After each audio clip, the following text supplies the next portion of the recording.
Hello and welcome back to our discussion of how to use your D&D Beyond character sheet. Last time we discussed where to find your ability scores and how they are used for skill checks and saving throws. Our topic this time is combat. Now, let's talk about the signature mechanic of combat, rounds and turns. Each participant in combat gets a turn, and each set of turns is called a round, which is roughly 6 seconds. The order of these turns is determined by each actor's initiative at the start of combat. On any turn, a player can perform in several ways, including a movement, action, and a bonus action of various types determined by their class features and abilities. These can be done in any order, but each can only be used once. Players also can take a reaction once every round. Once a player has used a reaction, they can no longer do so until the start of their next turn. I will go through each step of this process and where to find them in D&D Beyond, so that you're better prepared for each round of combat in your game. Before combat begins, your DM determines the turn order, based on the initiative of monsters and players. For most players, this bonus, the initiative bonus, is equal to their dexterity modifier, meaning they can click on either their dexterity modifier or the initiative bonus here. Then it's just a matter of waiting for your turn, where you can perform a movement action and a bonus action. Movement in D&D is typically broken up into 5-foot increments based on a standard map or grid like this one, where each square is 5 feet by 5 feet. When you use your movement, you can move any amount of feet up to your total movement speed, which is listed here on your character sheet. You can break this distance up as much as you'd like, so you could effectively run 15 feet, make an attack, and then run 15 feet away. Both your action and bonus action can be found by clicking the Actions tab of the large box at the right of your character sheet.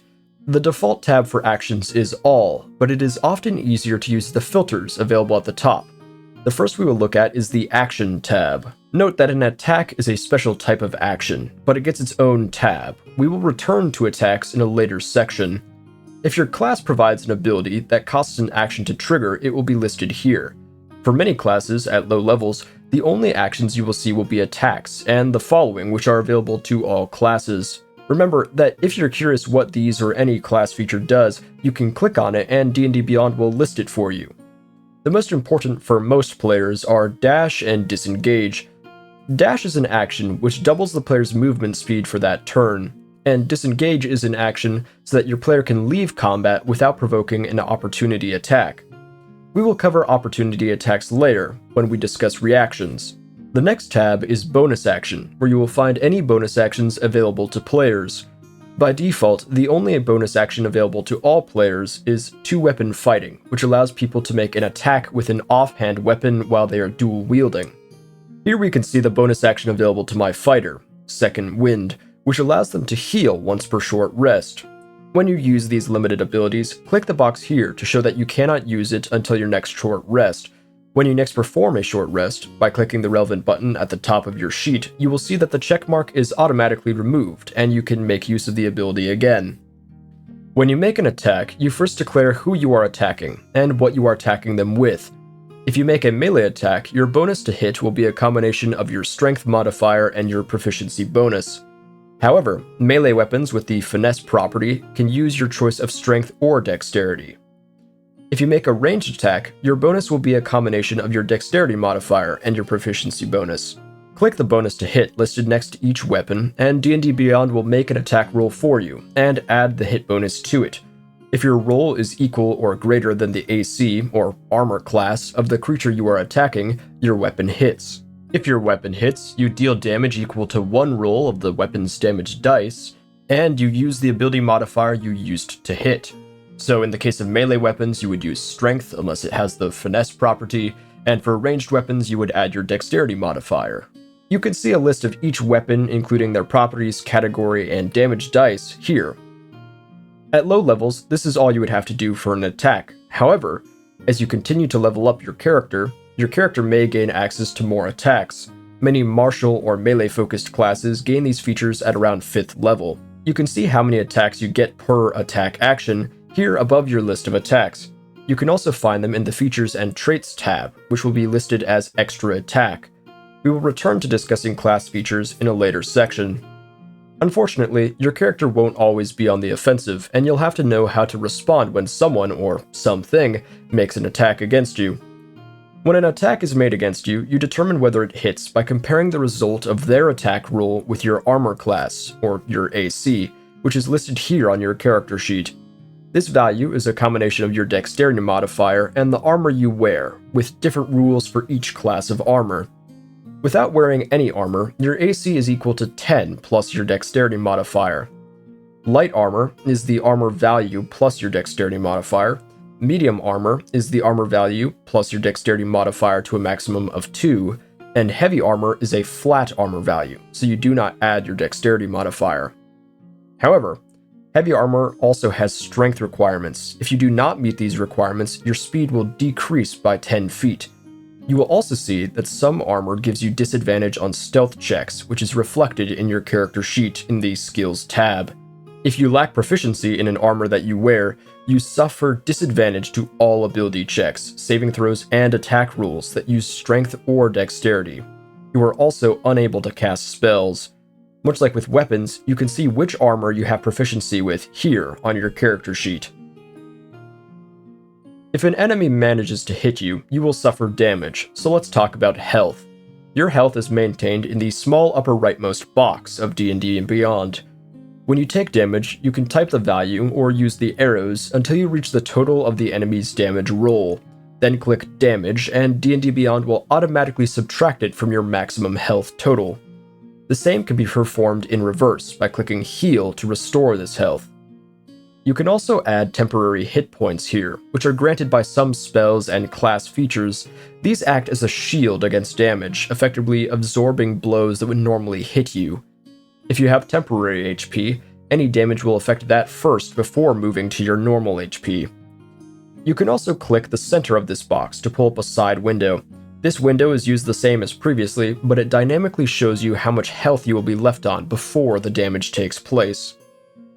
Sometimes, you won't take the full amount of damage. Succeeding on certain saving throws will reduce the damage by half, and your character may also have the benefit of resistances.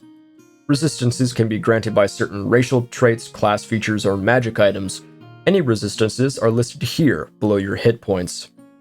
Now that you know all about the order of turns and how attacks work, let's talk a little bit more about reactions. A reaction is an instant response your character can make to a trigger of some kind, which can occur during your turn or during someone else's, and you can only take one reaction per round, and this ability resets on your turn. Reactions can allow you to take less damage from an attack, prevent it entirely, or simply provide an immediate response to dire circumstances.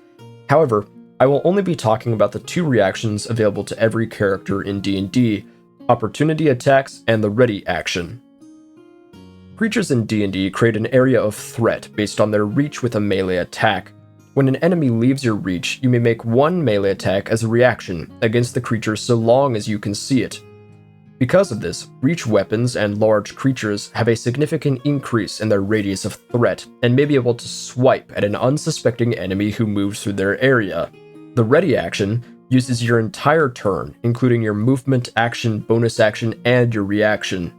When you ready an action, you determine both a specific action and trigger at the same time. Examples include, if an enemy attacks my companion, I shoot them, or if the goblin steps within 10 feet of me, I run away. Then, if the trigger occurs, you can choose to take the action you had prepared. Remember that this takes your whole turn, and if the trigger never occurs, you simply lose the action. An important part of combat is making sure you have the right equipment at your disposal. As you can see here, my fighter has no weapon or armor equipped, which will make my character much less effective in combat. To make sure you have the right weapons and armor equipped, review your proficiencies, ability scores, and move to the inventory tab to make sure that the boxes for each piece of equipment are checked. Reviewing the properties of your equipment can also open new doors for your character. For instance, a weapon with the reach property, as we discussed for opportunity attacks. You may also see weapons with the light property. Any character can dual wield any two weapons with this property, such as dual wielding daggers. Click on one of the daggers, click Customize, and then check the box Dual Wield. You'll notice the dagger has moved to a bonus action. It has become your offhand weapon. Offhand weapons roll to hit as normal, but do not add the ability modifier to their damage. This is not the only case where this screen is relevant. For instance, Warlocks use this menu to assign their pact or hex weapon, which can dramatically change how effective they are in melee. You'll have to investigate on your own to find out how best to take advantage of your equipment. The last section we will cover today is the Features and Traits tab. Many of the features here are easier seen in other sections of your character sheet. Many special actions and bonus actions are granted by class or racial features and can be seen in the Actions tab. Class features typically determine proficiencies as well. However, there are some exceptions which are important to know. I recommend reviewing these features whenever you level up to catch useful traits you may otherwise forget. For instance, my level 1 fighting has the fighting style Great Weapon Fighter. This fighting style allows me to re-roll a 1 or 2 on my damage dice when wielding a melee weapon in 2 hands. But D&D Beyond does not automatically prompt this, so now that I'm aware of this feature, the next time my character is in combat, I can be on the lookout for an opportunity to use this and get a bigger punch out of my melee weapon attacks. With that, you now have a basic introduction to combat, how to make and respond to attacks, and the various features and abilities of your character. We've covered a lot this time, but there's still more to cover, so next time we'll get into spellcasting, how it works, the dreaded concentration check, and some extra features of your character sheet. With that said, use this to your advantage, roll well, and I'm done here.